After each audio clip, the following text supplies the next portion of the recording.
What is up, you guys? Controversial thoughts. Let's go. Another one. Here we go. Pre-order the book. Second edition has a new cover. thecarnivorecodebook.com. My goodness, there's so much controversial right now to share about. I don't even know where to start, but I think this might be a good spot. So I think that, unfortunately, coronavirus is still a part of the conversation. So let's just talk a little bit about coronavirus and we'll go from there. I want to show you guys one of the craziest things I've seen in a long time. Here's a California gym reopening with bizarre looking plastic pods to enable customers to exercise in groups and maintain social distancing. This is not made up. This is Business Insider. June the 16th, 2020. This is the future, you guys. This is crazy. This is everything that is wrong with the way that we are thinking about coronavirus right now. We cannot hide from this virus. This is something I have been saying throughout the coronavirus epidemic. If you are not metabolically healthy, you are not going to have a good time with this virus. I am not denying that coronavirus can harm people, just like I'm not denying that the flu can harm people every year, or that MRSA, methicillin-resistant Staph aureus, cannot harm people every year. I think that sometimes in my messaging, people get a little bit confused, but I want to be very clear. I'm completely understanding and appreciating the fact that this virus is virulent and it can affect some people negatively. There are people ending up in ICUs throughout the country who have coronavirus. Now, as I've stated repeatedly on my podcast and on my social media, the vast majority of those people have underlying conditions. And I am extremely skeptical of news media reports that say that young and healthy people can be severely affected with coronavirus. That is something that I think is a very fine line to walk. And we have to be very careful because young and healthy people can also have nutrient deficiency and can also be insulin resistant. Insulin resistance doesn't care what age you are. You can be insulin resistant at the age of 26, right? So to say that someone is young and healthy just because they haven't been diagnosed with comorbid conditions or they're not overtly obese doesn't mean they couldn't be metabolically unhealthy. And this is what I talked about before. 12% of the US population is metabolically healthy according to metabolic syndrome guidelines. If you're saying someone has none of those 5 criteria that I talked about in the past, only 12% of the population is elite. I talk about this in my book.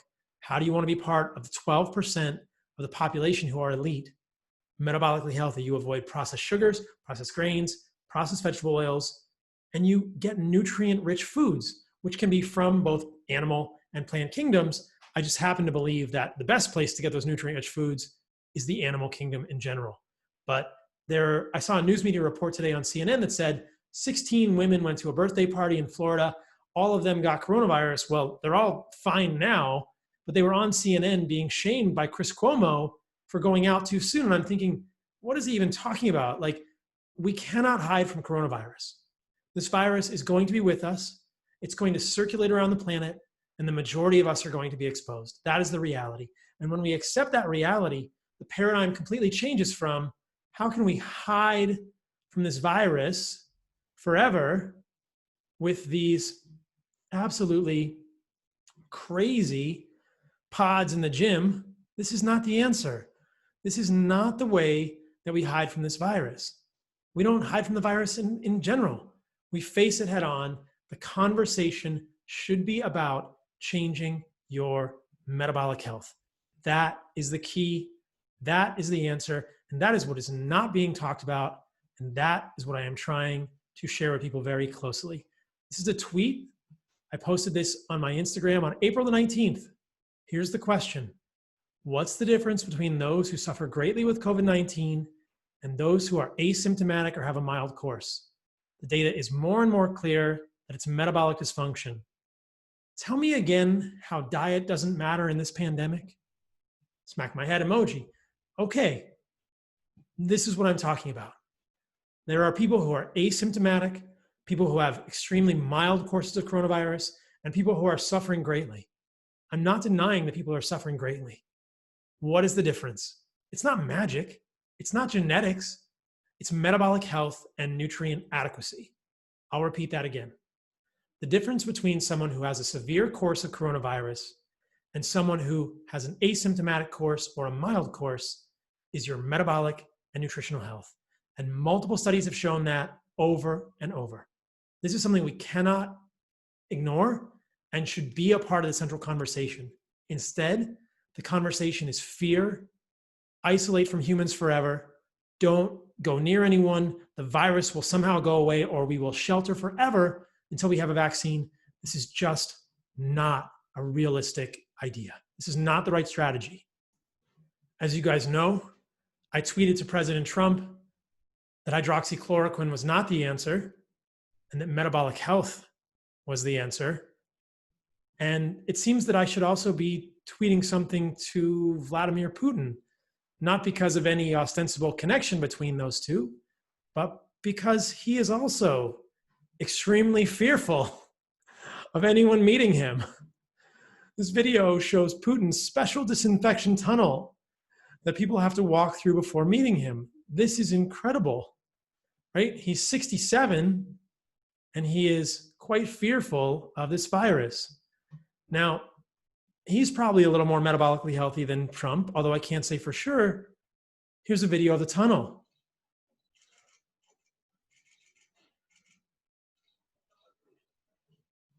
I'm not exactly sure how that is going to get rid of coronavirus, because if someone actually has coronavirus and is shedding coronavirus, just spraying them on the face isn't going to prevent them from shedding it moving forward. But here we are, moving closer and closer to something that is an alternate reality and totally crazy.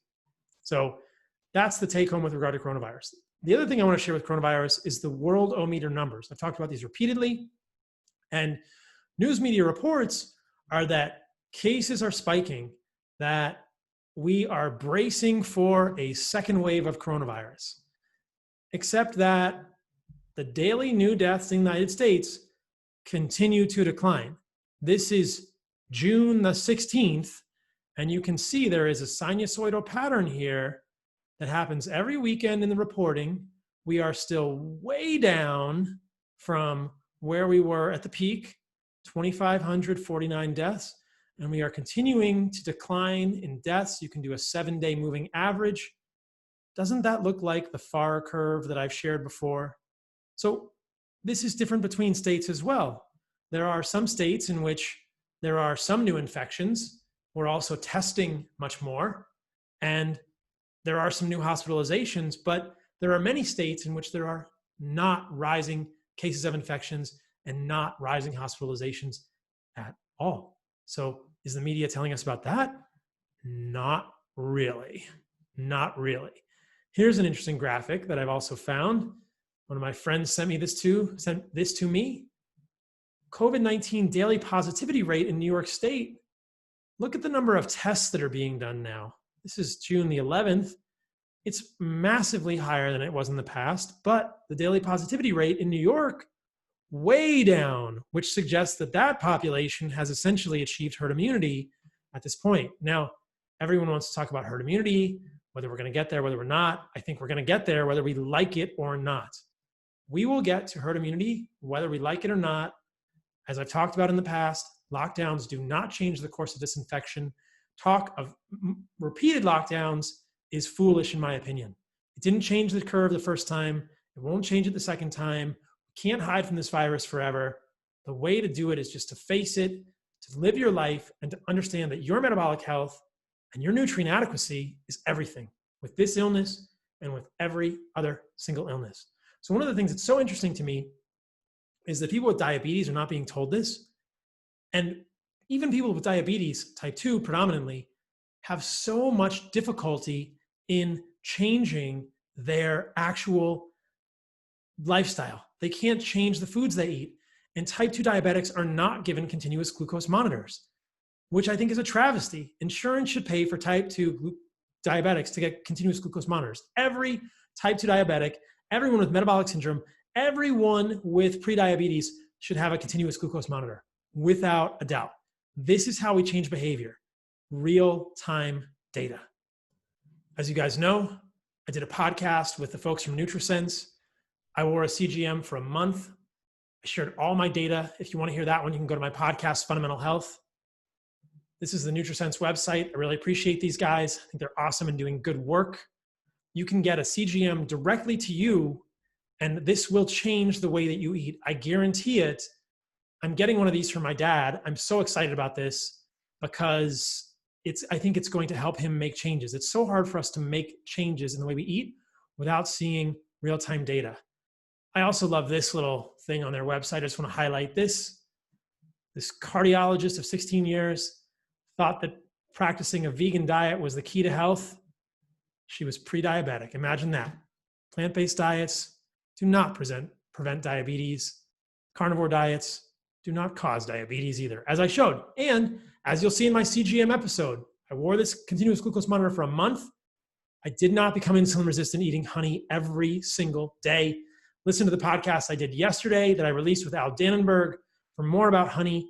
You don't have to use honey in your diet. Ketogenic diets are very valuable, but if you want to include carbohydrates, it's great to have some from time to time. Honey is a great source if it's raw and organic. Now, if you want to help someone change their behavior, buy them a CGM for their birthday. Get them 2 weeks of a CGM when you have real-time data and you see what your blood glucose is doing in response to a meal. They will be much more likely to change their behavior, which is why I think this is such a powerful tool.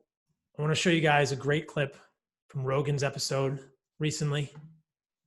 He's talking with Jocko Willink. To engineer the downfall of society, you would do it in several steps. You would have a reality show president where everybody's mad at him, and then all the liberals get their feathers in a ruffle, and everybody gets real super uptight, and then there's this big divide between the left and the right that's kind of, manufactured. And then you have this disease. Just lock everyone inside. Yeah, unprecedented. Shut down the economy. Force people to not work.